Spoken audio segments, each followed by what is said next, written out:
Making headlines, President states that the search operation for the Italian nationals who went missing while diving in Vavo Atoll is being carried out with special priority. President states that improving the social fabric of a nation must begin with the building of strong and resilient families. And the 21st Asia Media Summit held at Villa Nautica from 11th to 14th May receives positive feedback from international delegates who attended the event.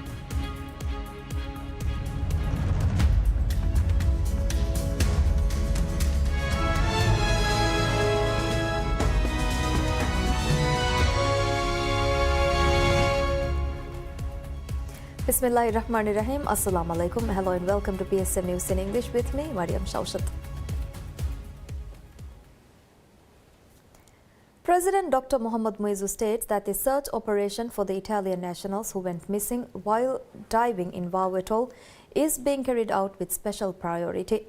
The president made the remarks in a message of condolence addressed to the government of Italy, the Italian people and the families affected by the incident involving 5 Italian divers who went missing during a diving excursion in Vavo Atoll. In a statement shared on social media, President Muizzu extended condolences to Italian President Sergio Mattarella and the people of Italy. Expressing deep sadness over the incident, the president stated that the thoughts and prayers of the Maldivian people remain with the missing individuals and their families. Moreover, President Muizzu personally oversaw the ongoing search and rescue operation in Vavo Atoll to locate 4 missing Italian divers. Upon arriving at the operation site, the president was briefed by the Maldives National Defence Force MNDF on the operational plan and the search efforts carried out so far. According to MNDF, teams involved in the operation have been divided into groups, while the rescue team has completed its first dive as part of the mission. Accompanying the president during the visit were Minister of Homeland Security, Labour and Technology Ali Ihsan, Minister of Foreign Affairs Irtisham Adam and Minister of Tourism and Civil Aviation Mohammed Amin. During the visit, President Muizzu extended his deepest condolences to the families of the victims as well as to the government and the people of Italy. The president assured that the Maldivian government is treating the search for the 4 remaining missing individuals as a top priority. He also expressed appreciation to the Italian government for the cooperation extended during the ongoing operation. The Maldives National Defence Force MNDF is conducting a special operation to locate 4 Italian divers who remain missing following a diving incident in Vavo Atoll. According to MNDF, the Coast Guard Maritime Rescue Coordination Centre MRCC received reports at approximately 1:45 p.m. on Thursday that 5 Italian divers had gone missing while diving in that area. Following the report, MNDF immediately launched search and rescue efforts by both sea and air. The operation is being supported by the safari vessel, the Vavo Atoll Police Station and Alimatha Resort. Among the 5 missing divers, the body of one individual was recovered underwater at approximately 6:13 p.m. on Thursday by divers from the safari vessel assisting in the search operation. MNDF stated that the body was discovered at a depth of around 60 meters just outside a cave where the remaining 4 divers are believed to be located. According to MNDF, the cave is approximately 200 feet in length. Authorities noted that the area is significantly deeper than locations typically visited by tourists and recreational divers, requiring specialized equipment and professional-level safety precautions. The cave reportedly begins at a depth of around 45 meters and reaches approximately 60 meters at its exit point. MNDF has now completed its first search dive as part of the ongoing operation. During the initial dive, teams reached the entrance of the cave, marked the location with a buoy, and descended to survey parts of the area. Preparations are currently underway for search efforts to continue despite adverse weather conditions. MNDF described the operation as an extremely hazardous and high-risk mission. Coast Guard vessel CGS Ghazi remains deployed at the scene, while the Italian ambassador to the Maldives, who is based in Sri Lanka, is currently aboard the vessel alongside MNDF officials. President Dr. Mohamed Muizzu states that improving the social fabric of a nation must begin with the building of strong and resilient families. The president made the remarks in a social media post shared to mark the International Day of Families, observed globally on 15th May each year. In his message, President Muizzu noted that parents form the foundation of a family, adding that one of the most important commands in Islam after belief in the oneness of Allah is to treat parents with kindness and obedience. He said this demonstrates the high regard and significance Islam places on the family institution. The President further stated that the noble bond of blood created within a family is a connection that can never be severed. He emphasized that strengthening the social fabric of a nation must start with building strong and resilient families. Extending his greetings on the occasion, President Muizzu prayed for every Maldivian citizen to be blessed with a happy life filled with familial love and care. Since assuming office, President Muizzu has introduced various initiatives aligned with policies aimed at addressing social issues within the community while ensuring greater care and protection for families. As part of these efforts, the government has been implementing the Halukine program, translated as How Are You, which involves visiting citizens across the country to better understand their living conditions. According to the government, the initiative has now been conducted across a large part of the Maldives. In addition, under the government's A Family for Every Child initiative, many children previously under state care have been transitioned into family environments. Religious scholars widely agree that a strong family can only be built in accordance with the teachings of the Quran and Sunnah.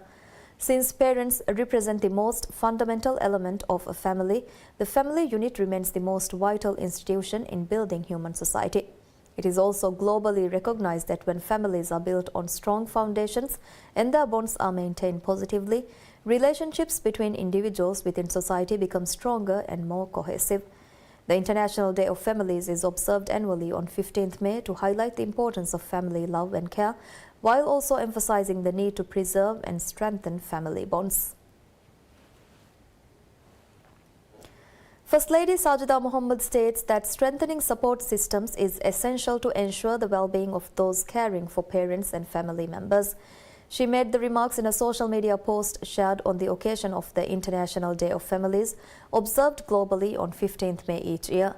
In her message, the First Lady noted that the love, care and support provided by families remain crucial in building a resilient society and securing a brighter future.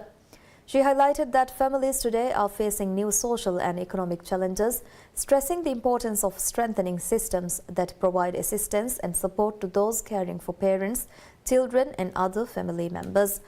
The First Lady further stated that efforts aimed at ensuring the full development and progress of families represent an important investment in laying the foundation for prosperous and affluent Maldives. The International Day of Families is observed annually to highlight the importance of familial love and care, while also emphasizing the need to preserve and strengthen these vital bonds. President Dr. Mohamed Muizzu states that there is currently no responsible opposition political party in the Maldives. He made the remarks while speaking about the government's policies and the role of the opposition in national politics. President Muizzu stated that the current administration prioritizes the nation above all else, adding that any action benefiting the country and its citizens forms part of the government's policy direction. He said the administration does not hold any perspective other than one centered on putting the nation first. The President further remarked that opposition parties have failed to provide any substantial response to the government's policies or ongoing initiatives. He noted the opposition has nothing to offer regarding the services provided to citizens by the government or the results achieved through its policies. He also stated that opposition parties have not demonstrated how they could perform better. President Muizzu said that although democracy is often discussed, what is currently missing in the Maldives is a responsible opposition party. The President also alleged that the opposition is driven by self-interest, referring specifically to the ventilator theft case linked to the previous administration during the COVID-19 pandemic. He described the case as a major embezzlement of public funds and expressed hope that the relevant institutions would investigate the matter thoroughly and hold those responsible accountable. In addition, President Muizzu referred to the Maldives Marketing and Public Relations Corporation MMPRC corruption scandal, stating that such acts of betrayal against the Maldivian people must be investigated and punished. The President called on independent institutions to investigate the MMPRC case and other alleged thefts in order to restore the rights of citizens, pledging that his administration would provide full cooperation to such efforts.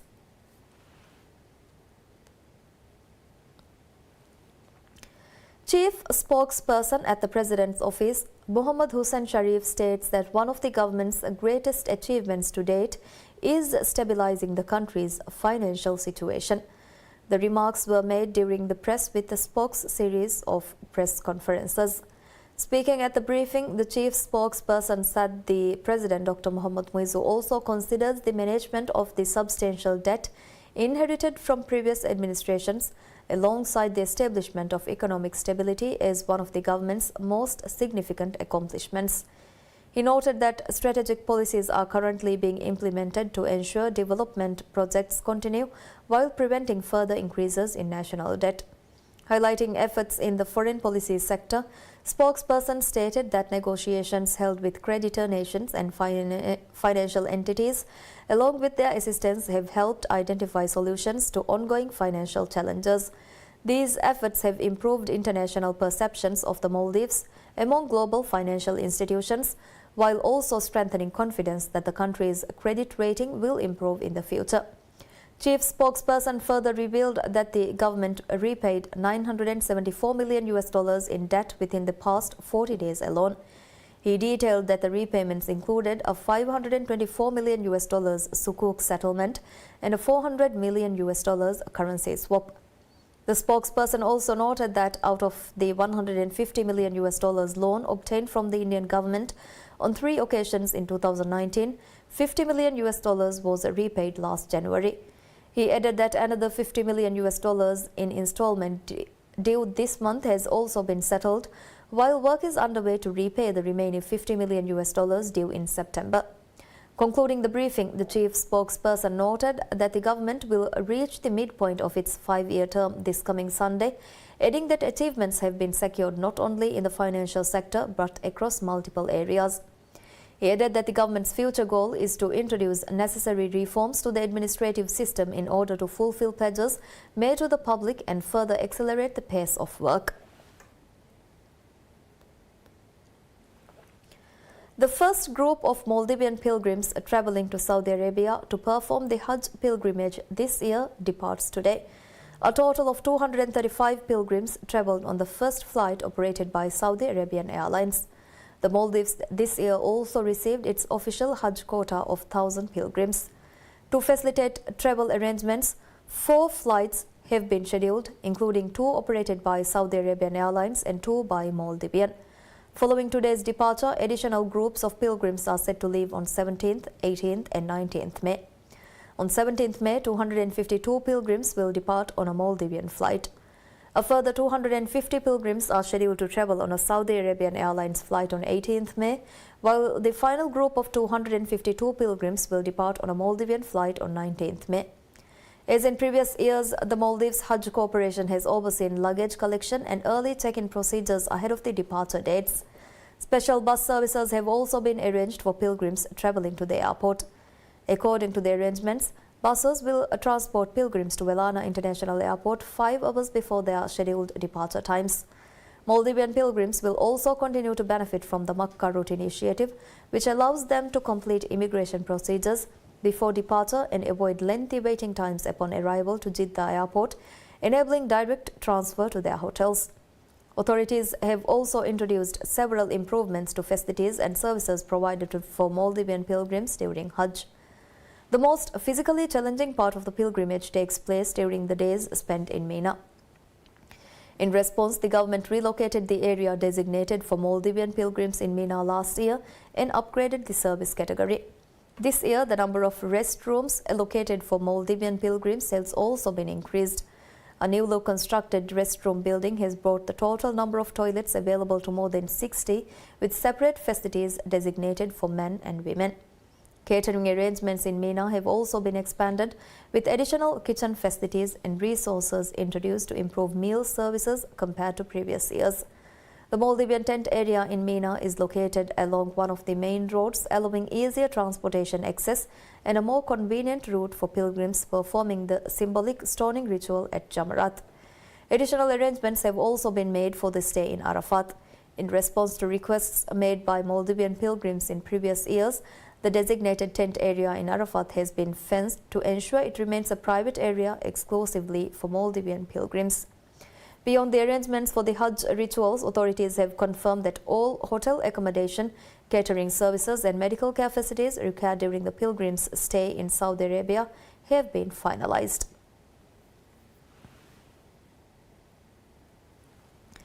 The Maldives and Seychelles signed a visa waiver agreement allowing citizens of both countries to travel without obtaining a prior visa. The agreement was finalized during the ongoing official visit to the Maldives by Seychelles Minister for Foreign Affairs and Tourism, Barry Faw.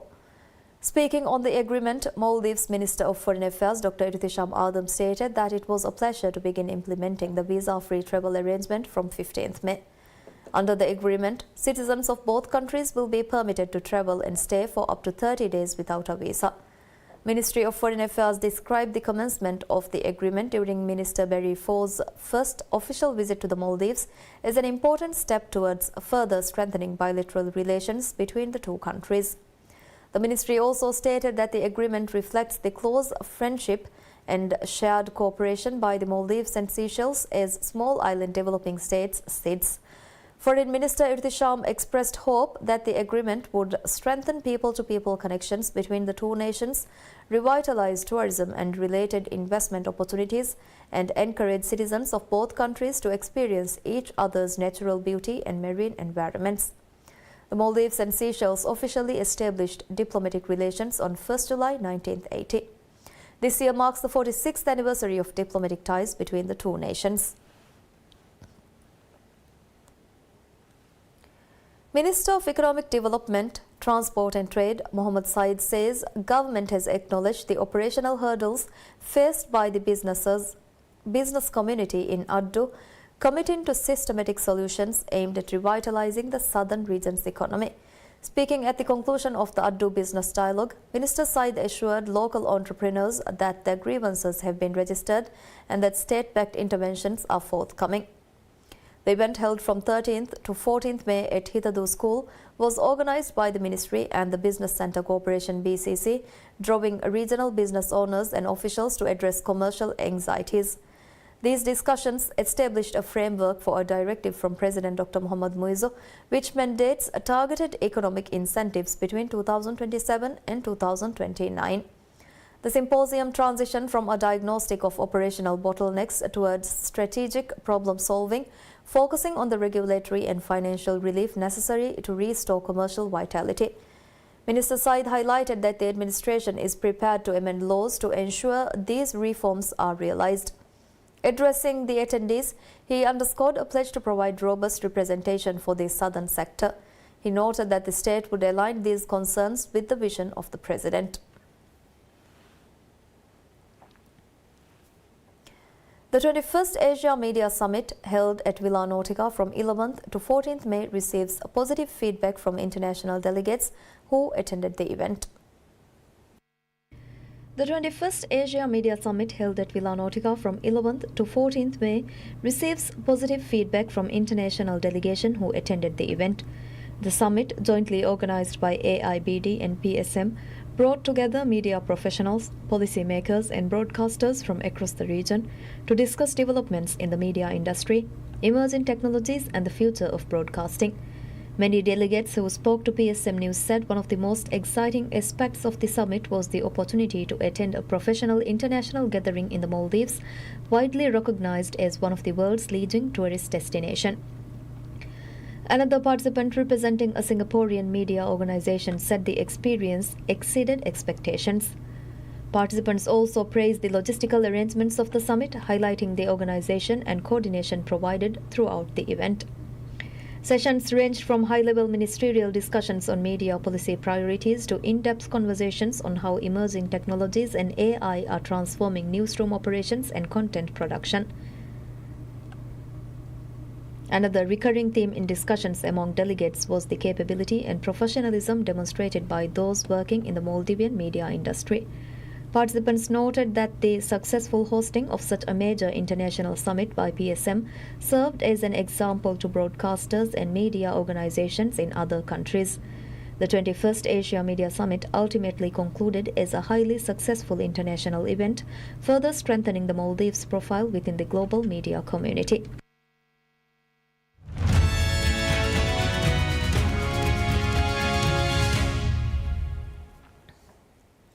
Locals in India rattle after fuel retailers raised petrol and diesel prices for the first time in 4 years by 3 rupees, which is about $0.03 per litre, is the aim to recoup some of the losses incurred due to higher global oil prices. India is one of the last major economies to raise retail fuel prices. Diesel in Delhi will cost 90.67 rupees a litre and petrol 97.77 rupees, reflecting increases of 3.4% and 3.2% respectively from 87.67 rupees and 94.77 rupees a litre. Global oil prices spiked to more than $120 a barrel following the closure and severe disruption of the Strait of Hormuz by the war that started with US-Israeli attacks on Iran before pulling back to around $100 to $105. State-run Indian Oil Corp, Hindustan Petroleum Corp and Bharat Petroleum Corp, which together control more than 90% of India's 103,000 fuel stations, tend to fix diesel and petrol prices in tandem.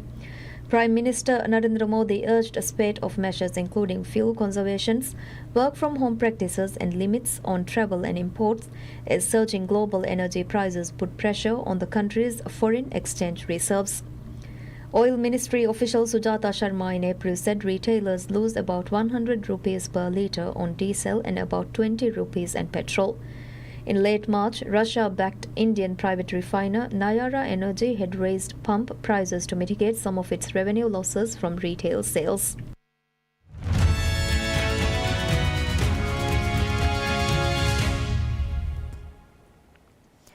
Iraq's new Prime Minister Ali al-Zaidi swears in with only a partial cabinet after lawmakers failed to reach a consensus on key postings, including interior and defense portfolios.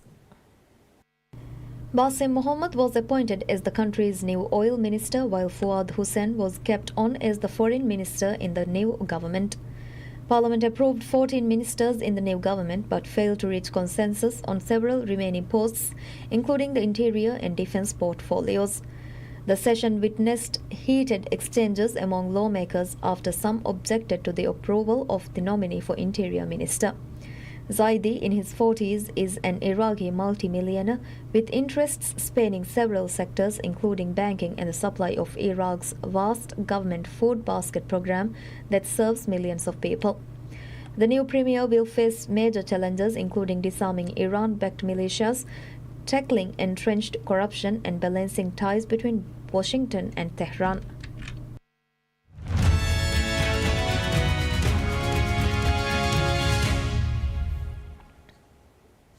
Luis Rengifo drives in 3 runs and Kyle Harrison pitches 5 scoreless innings as the Milwaukee Brewers beat the San Diego Padres 7-1 to take the series. Harrison scattered 5 hits, struck out 7 and did not issue a walk before Milwaukee's bullpen surrendered a run in the 9th inning on Sang Moong Song's fielder's choice grounder. Griffin Canning was the architect of his own downfall, lasting just 1 2-by-3 innings and allowing 6 runs, 5 hits and 4 walks. The right-hander has now given up 12 runs over 6 innings across his last 2 starts. Canning's troubles began immediately in the first inning, where he needed a career-high 43 pitches to record 3 outs. After striking out Jackson Chourio to open the frame, he walked the next 4 batters, with Andrew Vaughn's free pass forcing in Bryce Turang. Rengifo then made him pay with a 2-run single up the middle. The second inning brought more misery for Canning, who committed a 2-base throwing error after David Hamilton led off with a single. Turang ripped an RBI double to left center. Gary Sanchez added a run-scoring double and Vaughan capped the inning with an RBI single to end Canning's outing. Rengifo completed his night's work in the 4th with a run-scoring single that plated Vaughan, who had doubled. Rengifo, Vaughan and Garrett Mitchell each finished with 2 hits, with Mitchell doubling twice in Milwaukee's 10-hit attack. Ranjifo also impressed with the glove, diving to his left to snag the Gavin Sheets 2-out grounder in the first and throw him out to prevent a possible 2-run single. Harrison navigated his only real threat in the fourth, escaping a bases-loaded 1-out jam by striking out Nick Castellanos on a fast ball and introducing a ground out from Freddie Fermin. Castellanos was the only Padres batter to collect 2 hits.